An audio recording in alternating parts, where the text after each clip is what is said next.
ਬੰਗਾਲ ਝਾਰਖੰਡ ਅਤੇ ਪੰਜਾਬ ਦੀਆਂ ਹਰ ਖਬਰਾਂ देश तो लैके विदेश दियां हर हलचलां ਗੱਲ ਹੋਵੇਗੀ ਗੁਰਬਾਣੀ ਵਿਚਾਰ ਦੀ सिक्खी सिद्धांतां दी ਪੰਜਾਬੀਆਂ ਅਤੇ ਸਿੱਖਾਂ ਦੇ ਹੱਕ ਦੀ ਗੱਲ पंजाबी पोस्ट 7 ਦਿਨ ਬੰਗਾਲ SDTV ਤੇ।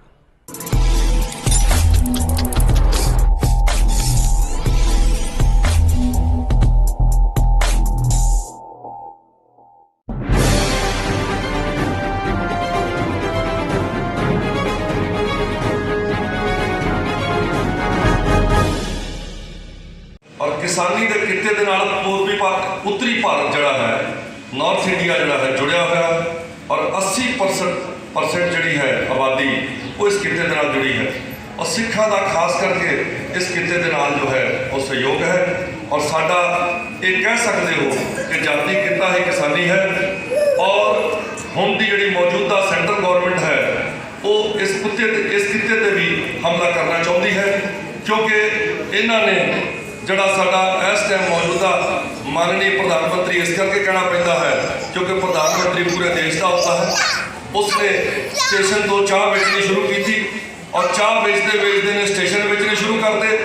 साढ़े इत्थे इस इलाके के अंदर आप जी को पता है चितरंजन लोकोमोटिव वर्क्स है जिथे बिजली के इंजन की मैन्युफैक्चरिंग होती है उस कारखाने को भी बेचने का उसने यत्न करता है। ਜਿਹੜੇ ਵੱਡੇ स्टेशन ने ਜਿਹੜੀਆਂ ਵੱਡੀਆਂ तेज रफ्तार वाली ਗੱਡੀਆਂ ਹਨ ਉਹਨਾਂ ਨੂੰ ਵੀ ਉਹਨਾਂ ਨੇ ਵੇਚਣ ਦਾ ਜੋ ਉਪਰਾਲਾ ਕੀਤਾ ਸੀ और उस तो उपरंत ਹੁਣ ਇਸ ਕਿਸਾਨੀ ਦੇ ਕਿੱਤੇ ਤੇ ਹਮਲਾ ਇਸ ਕਰਕੇ ਕਰ ਰਹੇ ਨੇ ਕਿਉਂਕਿ ਇਹਦੇ ਅੰਦਰ ਉਹਨਾਂ ਨੂੰ ਮੁਨਾਫਾਖੋਰੀ ਵਾਸਤੇ ਜਿਹੜੇ ਵੱਡੇ ਜਿਹੜੇ ਕਾਰਪੋਰੇਟ ਘਰਾਣੇ ਹਨ ਉਹਨਾਂ ਨੂੰ ਫਾਇਦਾ ਪਹੁੰਚਾਉਣ ਦੀ ਉਹਨਾਂ ਨੇ ਮਨ ਬਣਾਇਆ ਹੈ।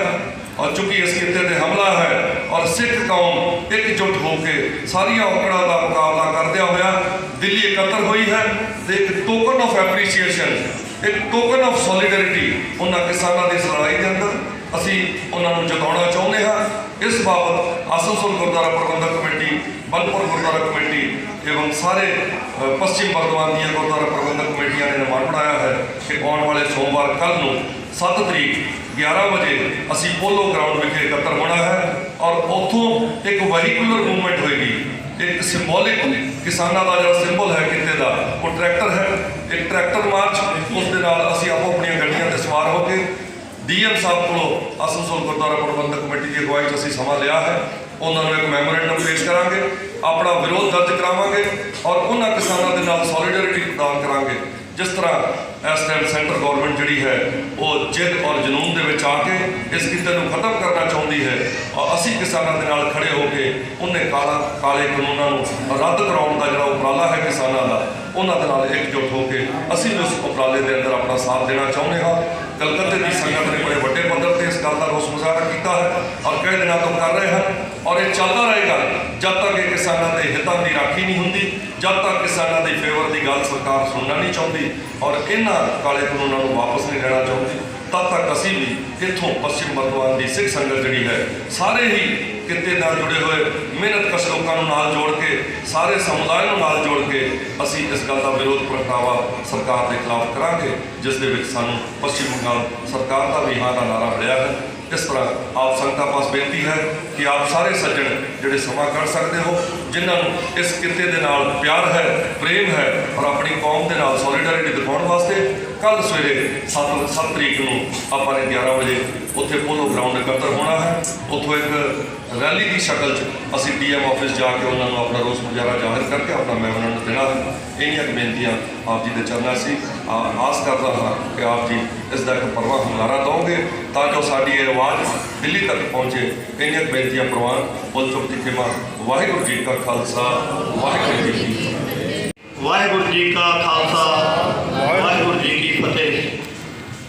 धन धन साहिब श्री गुरु नानक देव जी महाराज का प्रकाश दिहाड़ा मनाउंदियां होइयां असीं दूरों नेड़े पहुँचे हाँ। गुरु साहब का प्रकाश दिहाड़ा हर जगह मनाया जाता है कई जगह बड़े पद्धर पर मनाया जाता है लेकिन यह बड़ी गल है कि जिथे संगत घट है उत्थे प्रकाश दिहाड़ा मनाउंदे इन्नी संगत इकट्ठी हुई है चंगा लग्या। बड़े प्रोग्राम में तकरीबन सारे पहुँच जाते हैं लेकिन इत्थे बड़ी गिनती देख के बड़ा मन खुश होया। दास पहली बार इत्थे आया है। आप सारे बधाइयां के पात्र हो जो आप गुरु साहब का दिहाड़ा मनाते हुए इत्थे पुजे हो। गुरु महाराज आप सारे चढ़ती कला बख्शन, तंदुरुस्ती बख्शन और गुरु घर नाल इस तरह जोड़ी रखन। बाकी जो तरसेम सिंह जी और साढ़े वीर तजिंदर वीर जी ने तुहानू कल के प्रोग्राम बारे दस्या है। किसानों का जो अंदोलन चल रहा है उसनू रोकने वास्ते सरकार ने बहुत कोशिश की। सिख पहला तो जल्दी किसी ये सब लड़ाई नहीं पैंदे, लेकिन जेड़े पासे जे सिंह पै जान तो उन्होंने सिरे ला के हटते हैं। गुरु महाराज की बख्शिश है। बजुर्ग बच्चे भैन सारे इस प्रोटेस्ट मार्च में शामिल हुए हैं। ताही ये सब तो वड्डी गल ये लिखी गई है, इस कोई पोलिटिकल पार्टी को उन्होंने नहीं शामिल किया, क्योंकि पोलिटिकल पार्टी किसी भी धरने के आके वो पूरा माहौल ही चेंज कर देंगी है, वो पूरा डाइवर्ट कर देंगे हैं। जो मेन मुद्दा वो असीं भुल जाते हैं।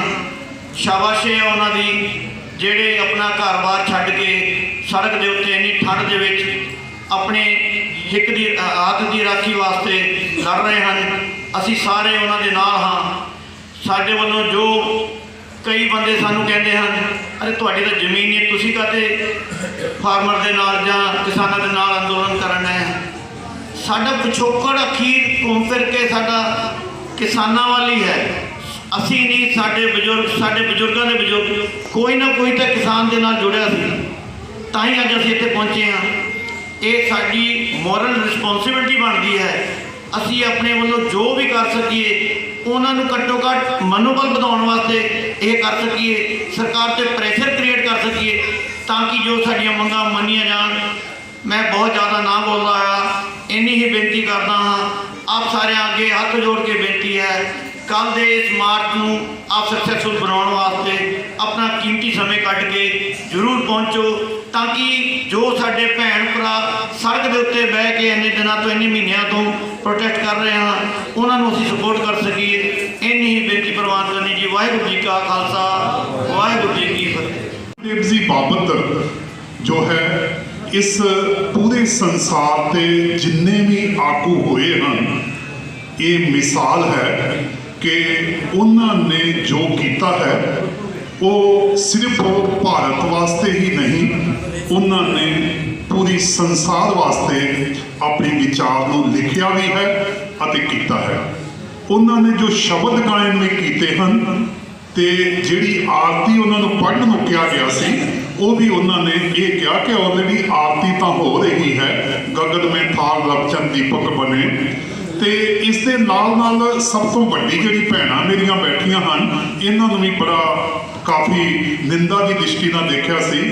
ते इस विच भी सो क्यों मंदा आखिए जित जम्मे राजान, इसी जाति को मंदा किस तरह कहा जा सकता है।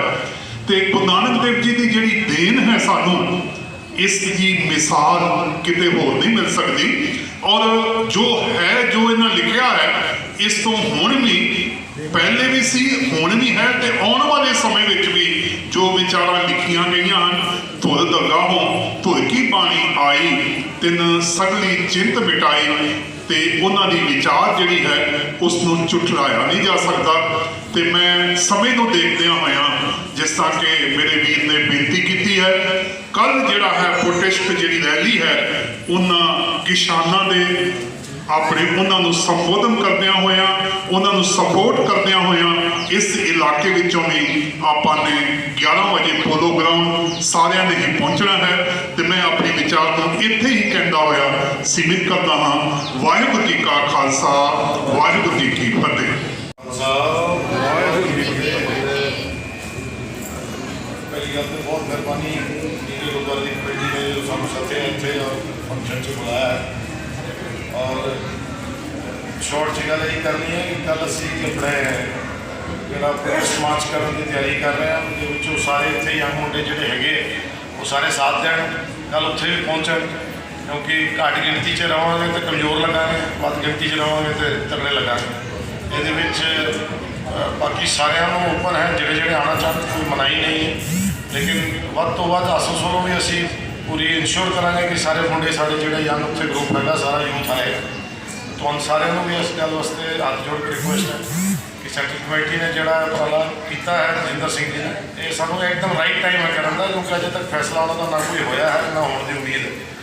ਸਾਰਿਆਂ ਅੱਗੇ ਹੱਥ ਜੋੜ ਰਿਕੁਐਸਟ ਹੈ, ਕੱਲ੍ਹ 11 ਵਜੇ ਜ਼ਰੂਰ ਤੁਸੀਂ ਪੋਲੋ ਗਰਾਊਂਡ 'ਚ ਪਹੁੰਚੋ, ਔਰ ਕੋਈ ਜਗ੍ਹਾ ਦੀ ਕਨਫਿਊਜ਼ਨ ਹੈ ਤਾਂ ਆਪਸ 'ਚ ਫੋਨ 'ਚ ਗੱਲ ਕਰਕੇ ਅਸੀਂ ਸੈੱਟ ਕਰ ਸਕਦੇ ਹਾਂ। ਥੋੜ੍ਹਾ ਬਹੁਤ ਅੱਗੇ ਪਿੱਛੇ ਅਗਰ ਕੋਈ ਜਗ੍ਹਾ ਵੀ ਹੁੰਦੀ ਹੈ। ਵਾਹਿਗੁਰੂ ਜੀ ਦਾ ਖਾਲਸਾ ਵਾਹਿਗੁਰੂ ਜੀ ਕੀ ਫਤਿਹ।